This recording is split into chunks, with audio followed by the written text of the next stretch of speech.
it's so funny. Sometimes we just always equate being overwhelmed with something negative, something stressful. And right now, I want you to know that you have an opportunity to be overwhelmed by our Creator right here and right now. So church, if you want to just sing with us, just sing. I see the work of your hands, galaxies spinning a heavenly dance. Oh God, all that you are is so overwhelming. And I hear the sound of your voice.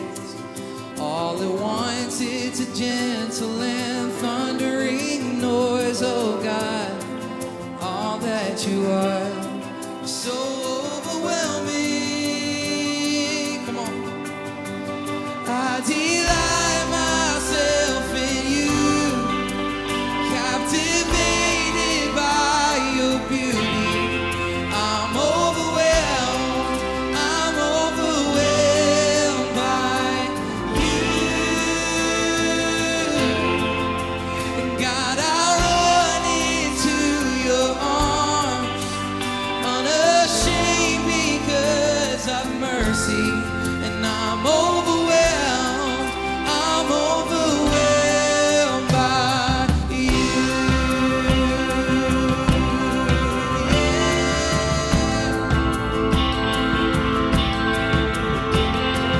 I know the power of your cross, forgiven and free.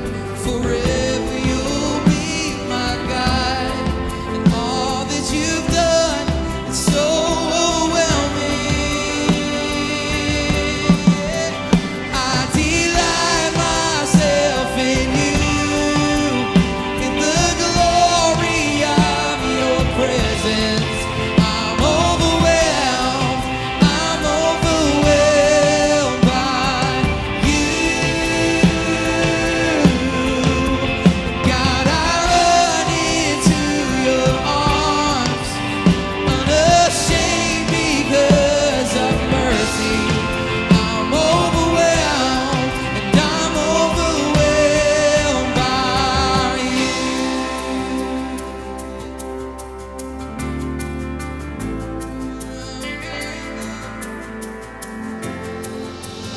You are beautiful, you are beautiful. Oh God, there is no one more beautiful. You are beautiful, God, you are the most beautiful. Wonderful. You are wonderful, you are wonderful. Oh God, there is no one more wonderful. You are wonderful, God, you are the most wonderful. You're glorious, you are glorious, you are glorious. Oh God, there is no one more glorious. You are glorious, God, you are the most glorious. I delight myself in you, in the glory of your presence. I'm overwhelmed by you. God, I run into your arms, unashamed because of mercy. I'm overwhelmed by you. Yeah, I'm overwhelmed by you.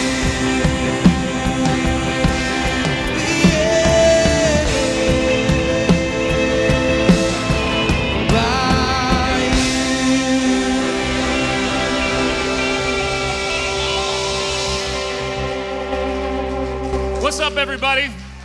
Good to see you guys. You guys can go ahead and have a seat. Hey, my name's Tim. I'm one of the pastors here along with my wife, Linda, and we just want to, again, welcome you today. If it's your first time checking out our church, we're really honored that you're with us.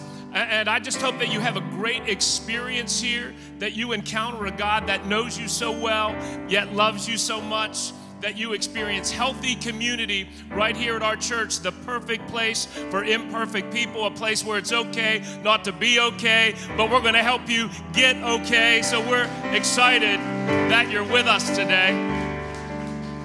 You know, in ministry, Lynn and I have been doing ministry now for 15 years. Our church is going into our 8th year. You have the opportunity to meet some great people that do ministry with you.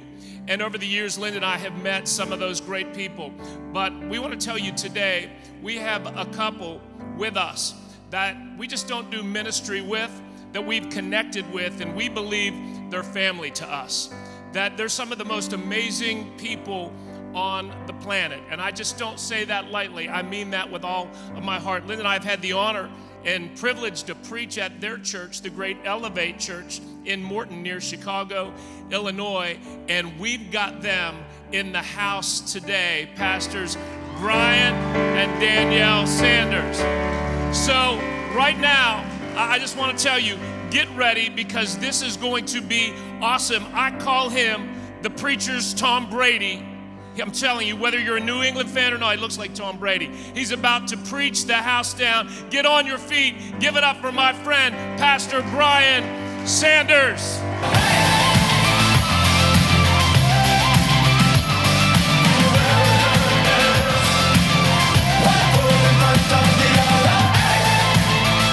Wow, man, you guys look great today. Hey, don't sit down yet. Don't sit down yet. Hey, turn to the person next to you and tell them you've been waiting all week to sit next to them. Turn to the other person, option 2, and say, you look better than you did last week. All right, you may be seated. You may be seated. Well, we're going to have some fun today in church. I believe church should be the funnest place on the planet, and I love to experience church. It's home away from home. It's like my East Coast villa in Bridgeport, Ohio, to Wheeling, West Virginia. Now, how many of you love your church? Man, this church is next level. I love your pastors, your staff, and most of all, you love Jesus. We love him. Well, some news about myself. I've been married for 18 years. Can you believe that? I was married when I was 12. My wife was 11. But here's our family up here. We've got the oldest, Isaiah. He's 16. Adeline, she's 12. Titus, he's 10. He's the good one in the middle. He always asks me, hey, Dad, who's your favorite? But I always tell him it's the one that obeys. That's what it is. And then we've got the big cat, a.k.a. the lion. His name is Judah, not to be confused with Judas. I would never name my son after the guy who betrayed Jesus because I'm not an idiot. So, and then Luke, the doctor, at the end. I mean, we got to have, you got Isaiah, Judah, Titus. There's got to be someone that can take over the ministry when we retire with names like that. Those are some good names. And then, of course, my wife, we've been married for 18 years, and people will say, hey, 5 kids, you know how that happens. And I'm like, yes, it's a hobby we're not willing to give up. And they'll think, Brian, you really must like kids. And I'm like, no, really, my wife just likes me. That's the deal. So here we are, our herd. And so I want to go back a couple of years ago. Titus and the big cat, Judah, we were in this department store. And I won't tell you the name of the department store because I don't want to throw them under the bus, and I just would never do that. But we were in this department store, and we gravitated towards the toy aisle. My wife will tell me that we go there more for me than for my children. She's probably right. So we're looking at some toys, and then all of a sudden there's this moment, this overwhelming feeling. You ever had that overwhelming feeling? You're like, oh my gosh, where is Titus? Titus is gone. And so I begin in this department store. I have no shame in my game. I begin yelling, Titus, where are you? People are looking at me like I've lost my marbles. I've gone cray-cray, as my daughter says. I'm just yelling, Titus! My wife is distancing herself from me. But again, when the son is lost, the father is searching for him. And eventually, I see Titus way in the department store. In the front of the department store. And the funny thing about this store is these people are so committed. I'm talking next level commitment. If you have this kind of commitment at your job, kudos to you. But these people are so committed that when you lose your child, they will continue to stack the shelves and let you wander on. And I don't know if it's the red shirts, the red carts, the bullseye logo. Maybe they're not good at helping you target your children. But I would never throw any department store under the bus because I'm a pastor and we would never do that. But I see Titus at the front of the store, and my first response is, I'm about to squash this midget. But then there's moments, dads, moms, there's those moments where you're like, I gotta change gears. I gotta handle this a different way because I've just been yelling through this department store my son's name. And so I take a different approach. I kneel down. And something you gotta know about Titus, he was just a beautiful baby. He's just a handsome kid. Like, some kids are just too pretty. You know what I'm saying? Everyone thinks their baby is beautiful and pretty. Sometimes they're not, but they'll get there later. So I think that, I just never tell them that. But Titus really was. He's just always had that smile, that charm, that wit. And so I'm thinking, man, this kid's too pretty. How am I going to handle this situation? One time he got out of the lake and he had these ripped jeans, kind of Brad Pitt-like. His chest was all bronze. Hair was blowing in the wind. And the weird thing was, in that department store, the exact same thing began to happen. His hair began to blow in the wind. His blue eyes popped out of his head. He looked at me and I said to him, Titus, how would you handle this if you were the father and I was the son? He paused for a moment and he said, well, I would have said, oh, Titus, there you are, over by the fart stuff. I said, the fart stuff? What do you mean? You left your mom and your dad and your brother to chase fart stuff? If you don't know what flarp is, it's stuff you put your finger in and it goes, that's what it does. Titus had left us chasing flarp stuff. Yet I wonder, how many of us are chasing flarp stuff? Fart stuff, stuff that really doesn't matter. Possessions, prestige, people. We're chasing stuff that really, really doesn't matter. And God has a much greater plan for your life and for my life. Now you might be thinking, I should stop listening to this guy right now. He lost his kids. Don't you judge me. Because how many parents have lost their kids before? Hands are going up everywhere. Hands the front and the back. Yes, I see that. I see your hand. Yes. How many of you are lying right now? You just didn't want to raise your hand. Thank you for your honesty. Getting it up there. But today we're going to check out an overwhelming situation, just like I was overwhelmed. Go back with me to Luke chapter 2. Luke chapter 2, it tells us that it was Passover feast. It was like celebrate good times. They were going to remember, it was commanded that God had rescued his people from captivity. Moses, he led the people out, he delivered them. So they're celebrating. Yet the Passover is over and everyone's going back. Mary and Joseph, they're Instagramming, they're putting on Facebook. Great time, can't wait to see you next week. LOL, kisses, golden times. So they were going back. And then we see what happens in Luke chapter 2, verse 43. It says, the boy, Jesus, stayed behind in Jerusalem, but they were unaware of it. Thinking he was in their company, they traveled on for a day. So that's not good. When they did not find him, they went back to Jerusalem to look for him. And after 1, 2, 3 days, they lost Jesus, God's son, for 3 days. They found him in the temple courts, sitting among the teachers, listening to them and asking them questions. Everyone who heard him was amazed at his understanding and his answers. And help me out, church. When his parents saw him, they were astonished. Let's try that again. 1, 2, 3. They were astonished. One more time. They were astonished. Oh, there you go. You got it. Mary said, son, why have you treated us like this? Your father and I have been anxiously searching for you. And then he said, why were you searching for me? Did you not know that I must be about my father's business? Or as they say in Ohio to West Virginia, business.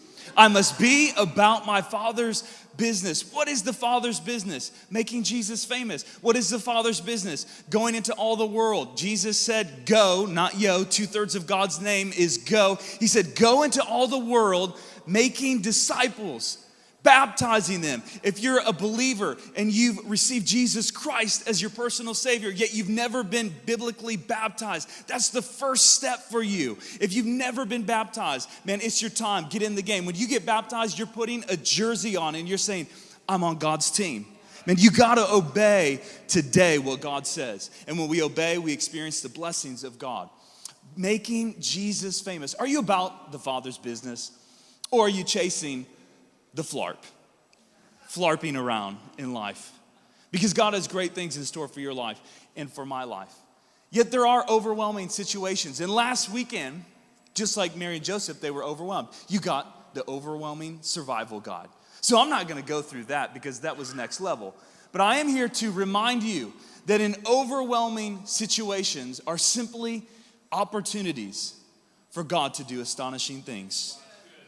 For God to do astonishing things. Overwhelming situations are simply opportunities for God to do astonishing things. When is the last time God did something in your life? Not in your neighbor's life, not in another family member's life, but in your life. And you said, man, that was astonishing.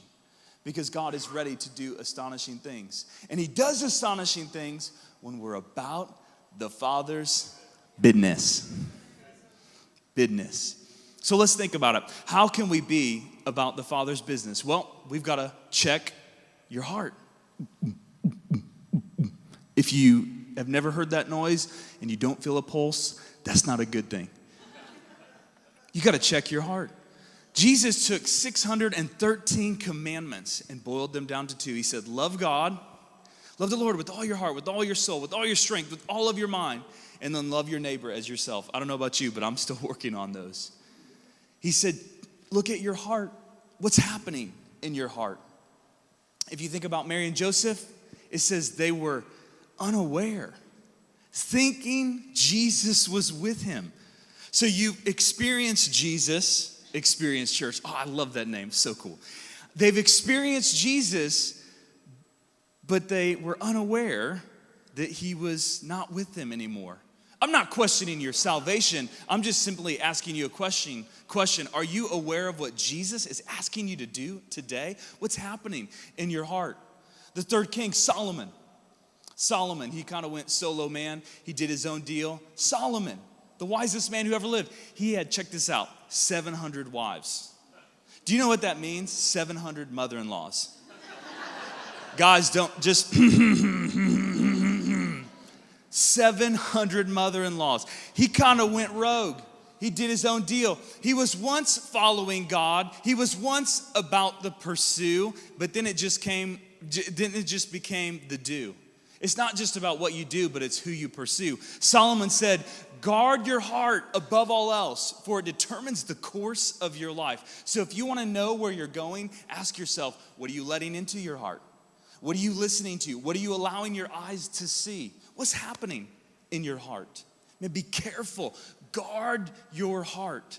Now, my stepbrother, he was kind of back in the day, Dennis Rodman on the Chicago Bulls, like Hall of Fame rebounder, a little bit crazy. He would get up in people's grills. We played this defense called a box and one. Now, I can shoot, but I don't play defense. I'm that guy on the team.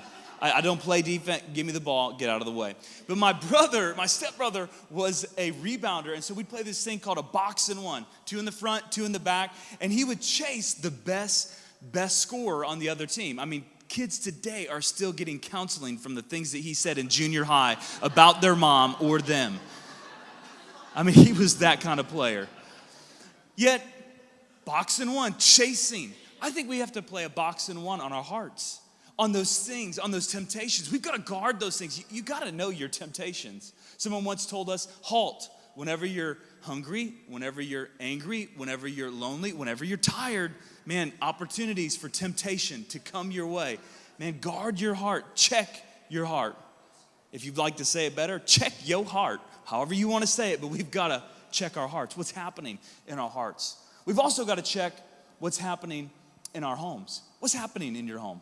Again, Mary and Joseph, they were unaware. They were thinking he was with them, but then they went back and brought him with them. Are you taking Jesus to your home?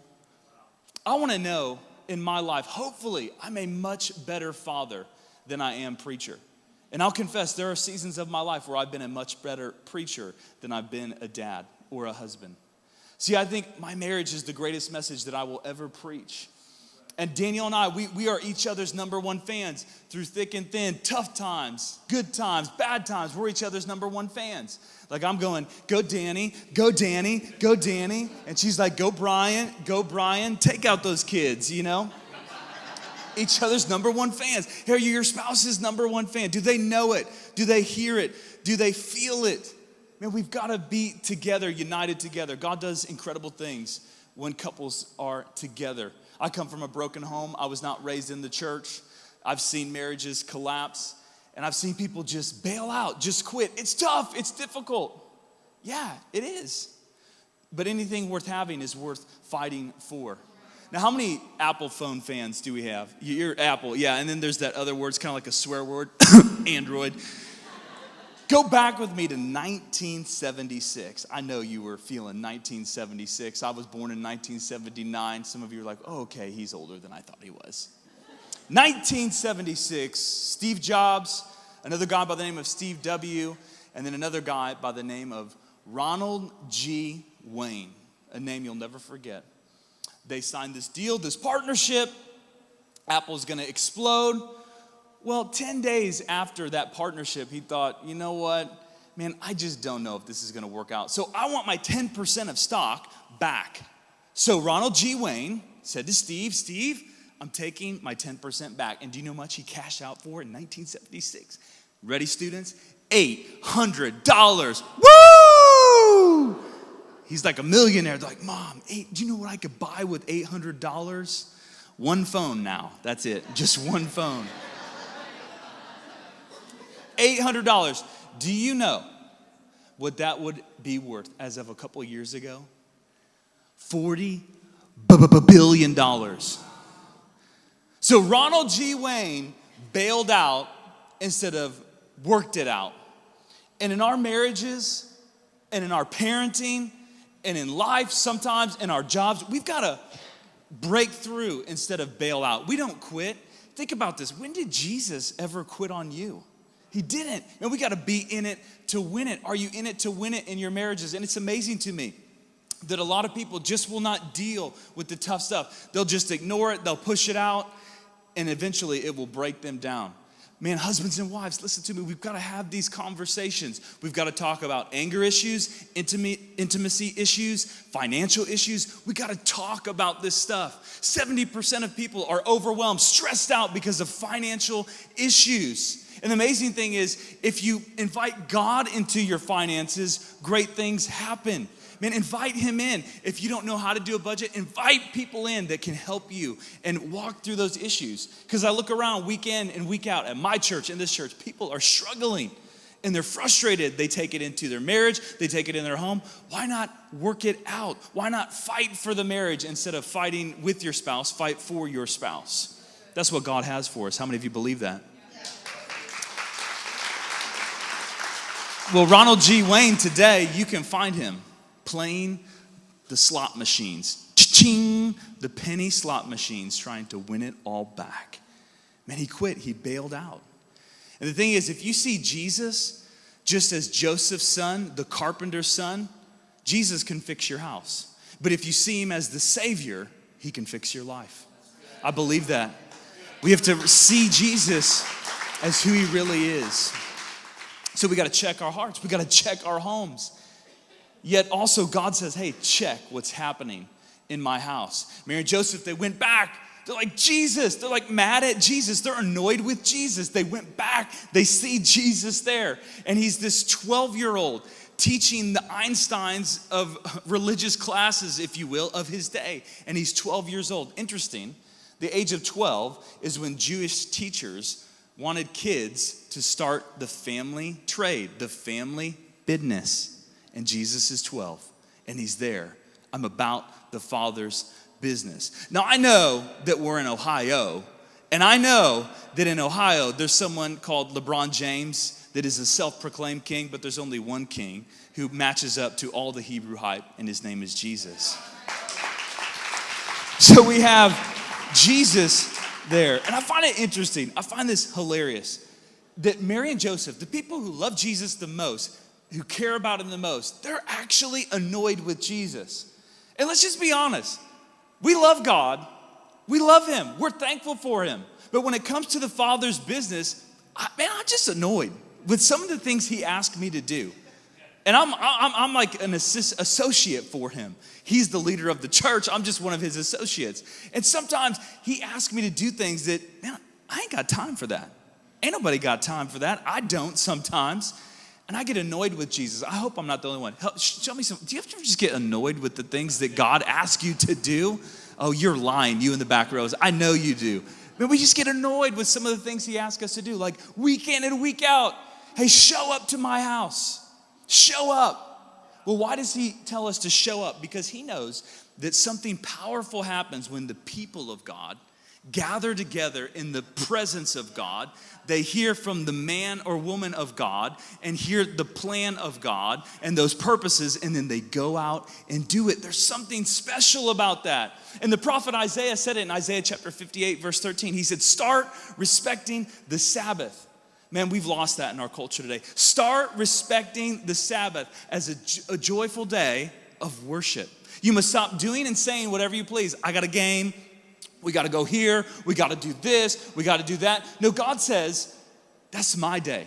I've got one day. That's my day. If you'll give me my day, I love it. On this special day, then check it out. You wonder if you've lost your passion, if you've lost your joy. Well, if you say, God, this is your day. I'm here to serve you. I'm here to love you. I'm here to love your people. I'm here to challenge. I'm here to be challenged. I'm here to be encouraged, maybe corrected. Then God says, then you'll enjoy knowing the Lord. So enjoyment, knowing the Lord, really starts with honoring God's day. And it's amazing. There's too many wounded warriors out there. There's too many down and out disciples. You've been wounded by your own past sins. You've been betrayed by past wounds. And you're just kind of like flarping around through life. God has not called you to live a victim mentality life. He's called you to be a victor. The victory is in Jesus Christ. 1 Corinthians chapter 15, verse 57. You're a victor, not a victim. From the tribe of Judah, Jesus defeated death. He's defeated your sin. Yet some of us are just walking around. We're not enjoying the Lord. And if the devil has taken your joy, man, go back and take it back. Take it back today. Go, God, I'm not where I once was. Well, take it back today. God, this is your day. I will rejoice today. This is God's day. And what are you doing on God's day? Jesus tells us in the book of Mark, chapter 10, verse 45, the Son of Man did not come to be served, but to serve others and give his life as a ransom. Hey, are you serving others? Are you serving or swerving? Man, I just can't. I just don't have time. Everywhere I go, I'm thinking, man, there's a Brian who will come into a church who has never been to church before. There are people walking in and out of these doors week in and week out who are just desperate, looking for someone with a smile on their face. The message starts out in that parking lot and in through those doors. And before they ever hear an amazing song or a great word, they're going to see people serving. Hey, if you're not serving, what are you doing with your life? Do you realize when you're serving, you're helping people make reservations in heaven? Are you helping make reservations in heaven? Or are you just making a reservation for yourself in here? Because you'll never be like Jesus until you learn to serve like Jesus. Jesus, man, the servant, man. We got to be serving. And then I told you that there's those things that Jesus asks us to do that we get annoyed with. Man, let's talk about sowing. Let's talk about giving. Stop. In the name of love, we've already taken the offering. Let's talk about giving. Man, what's the purpose of the tithe? You bring a tithe, you bring a tenth back to the Lord. You can look it up in Deuteronomy chapter 14, verse 23. The purpose of the tithe was to teach you to put God first. Your job and your talent is not your source of income. God is your source of income. And how awesome is it that God says, you know what? I trust you so much. I've been doing it for 22 years. I've been bringing the tithe. I was working a construction job. How hilarious is that, Pastor Tim and Linda? Me working construction. It makes me laugh to this day. I got paid $300. I brought the tithe. I've been doing it for 22 years. And when you bring back what God has entrusted to you, some of you, this is how you come, like this, holding what you have. This is mine. Actually, God says in the Bible, there's only two things that are mine. Revenge, God will deal with those people who have betrayed you. And if they have, on behalf of them, they're never coming to say they're sorry. So I'll say it for them. I'm sorry. Let it go. Move on. God says, revenge is mine and the tithe is mine. Yet some of us are driving God's tithe. Some of us are living in God's tithe. And we're wondering why we don't have more and why it's never enough, because we're holding onto what is God's. See, when I walked into a church when I was 16 years old, I realized something very quickly. Someone sacrificed that seat that I was sitting in so that I could be reached. And so if someone sacrificed for you, will you sacrifice for someone else? The great theologian, Optimus Prime, said, no victory without sacrifice. Will you give so that others can live? God says, man, I trust you with 90. Just bring back a 10th. Man, obey today. There's not many lessons I have that I can teach you, except how to make kids, how to love the Lord, but how to trust God. You have no idea where I came from. The hill that I lived on, I went from one hill down to another area, and now I'm back in Bridgeport, Ohio, hanging out on another hill. Man, where God has taken me, God is so faithful. He's so good. The plans he has for you are to prosper you, not to harm you, but to give you a hope and a future. And some of us are trying to, we'll take the exchange for our salvation. God, I trust you for my salvation, but God, I don't trust you with my stuff. Man, what are you smoking? God has much better plans for your life. And if God has gifted you and equipped you with the ability to make financial resources, I can tell you this, it is not so that you can build your own kingdom, but so that you can advance God's kingdom. It doesn't mean that God's against you having nice things. Nice things are great. It's only bad when nice things have you. So what are you doing with what God has entrusted you with? What are you doing? James 2:17 says, faith without action is dead. It's useless.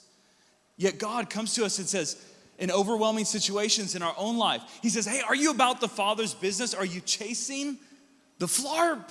Are you flarping around with your life? We get one life. And at the end of it, many will say, I did not do too much, but many will say, I did too little.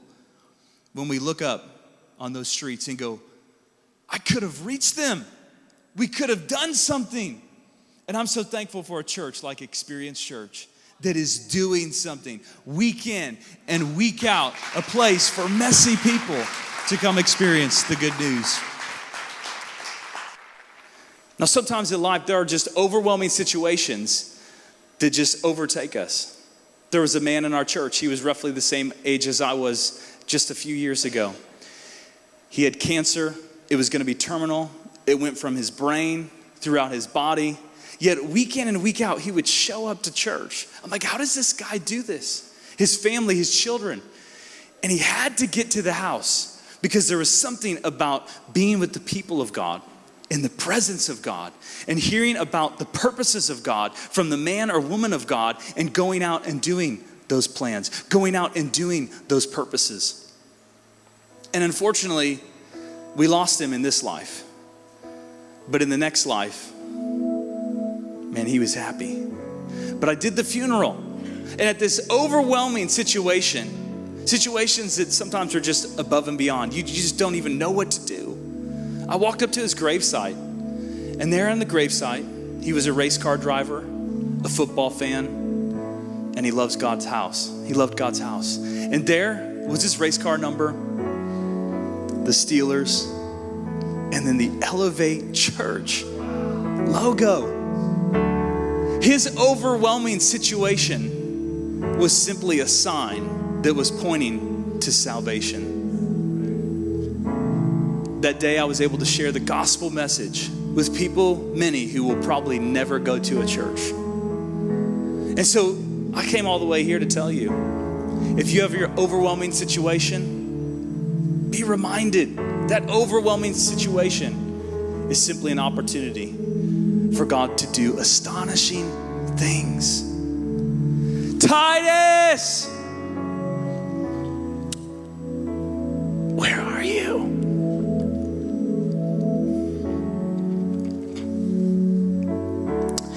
Sometimes in life, we don't realize there are so many people who are so lost, hurting. I think about my own family. I think about how lost we were.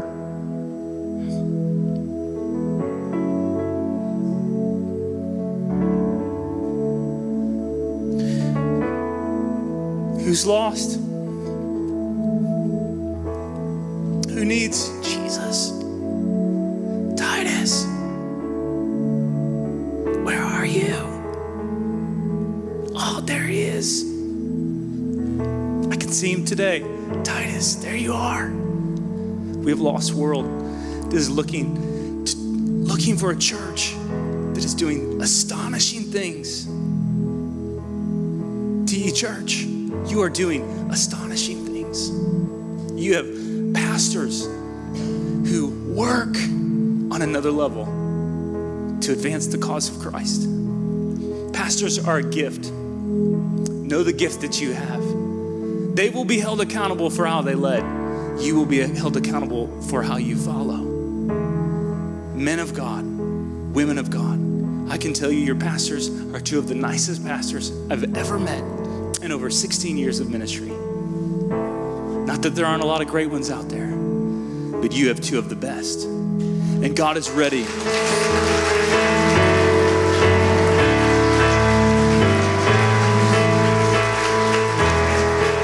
to do astonishing things. Well, I think we should wrap this up. What do you think, Nate? I think I've cried enough. I've embarrassed myself enough. Let's believe it. Titus, where are you? God, check our hearts. Check what's happening in our homes. And check out what's happening in this house. God, we know that you are ready to do astonishing things. And that God, no matter what overwhelming situations we're facing today, there's simply opportunities for the Creator of heaven to do astonishing things. God, fill your house. Change a city that ripples through a nation, and that many would experience the life change of Jesus Christ. If you're here today and you just be honest and you'd say, hey, Brian, as you're praying, I'm distant from God. I've kept God out of my life. I'm lost. The Father's been looking for me. If that's you, respond today. Respond to his grace, his mercy, and his forgiveness. And you can do that simply by humbling yourself, turning your life to the Lord, and realizing he died, he was buried, and he rose again. And he'll give you life to the fullest, and he'll make an eternal reservation for you in heaven. He's got an eternal reservation for you, life eternal. If you'd like to respond to that today, just right where you are, just pray in your own words. Just say, Heavenly Father, thank you for loving me. Thank you for sending Jesus to die on a cross for my sins. God, I believe that you died on that cross. You were buried. You rose again. God, you've been looking for me. And God, today, I give my life to you. Fill me with your Holy Spirit. Lead me all the days of my life. God, I want to follow you. If you'd be honest and you prayed that prayer, just very quickly, 1, 2, 3, would you just lift up your hand? God, I'm turning my life back to you for the first time. Just lift it up high. God, I want to follow you. I receive you as my Lord and Savior. God, you see these hands. You see these people in your family. Be honest with God. God's not into making deals and playing games. God's into those who are ready to surrender. I'm telling you, if you'll give God the keys to your life, he'll take you to places you could never go on your own. He has plans to prosper you, to give you hope and a future, not to harm you. Life to the fullest, a life that you cannot even imagine. Father, thank you for this church. God, thank you for those that are responding to your word today. God, we celebrate with all of heaven, and we celebrate today as we welcome them to the family of God as they join God's team. Father, we love you. We thank you for what you're going to do. Astonishing things. In Jesus' name, amen. Church, let's give it up for Pastor Brian. Woo! That was incredible. Yes. You guys can go ahead and take a seat. Right now, we're just going to honor and release our serve team members, so you guys can go ahead. Let's give it up for our serve team members, guys. We love you so much. Thank you for serving. Yes. So if it was your first time, if today was the day that you decided, wow, I'm really going to follow Jesus, we want you to reach in the seat back in front of you and pull out one of these cards. They say, I have decided.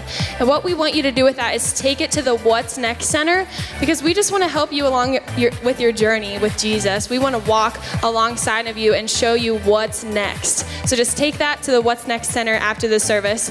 Church, maybe today was the first time you accepted Jesus. Maybe you accepted Jesus months and months ago, maybe years ago, and you've never been baptized. Well, I'm here to tell you that that is your next step. If you go to the What's Next Center, they're going to tell you that is your next step, being water baptized. So if you want to sign up for that, you can go on the TE Church app, download the TE app, and sign up to be baptized. It's life-changing. It's incredible. It's amazing. Pastor Brian said it's putting on a jersey for Jesus. So we want all of you guys to go get baptized. Have you had fun today? Who's had fun today? It was incredible. I love church. I just love church. I'm sorry. Excuse me. We want you to blow up social media for week 3 of Overwhelmed. Get on social media, invite somebody, tag a friend, use the hashtag TE Church so we can see it. Because you guys, I love social media, and we're a social media church, so if you don't have it, it's 11:30, so I'm just gonna talk to you guys. You gotta get social media and post about church, because it's the way that we're just gonna pack the house. Am I right? I'm right. Okay, guys, we love you. I'm so sorry I just keep talking. We love you so much. We'll see you next week. Peace out.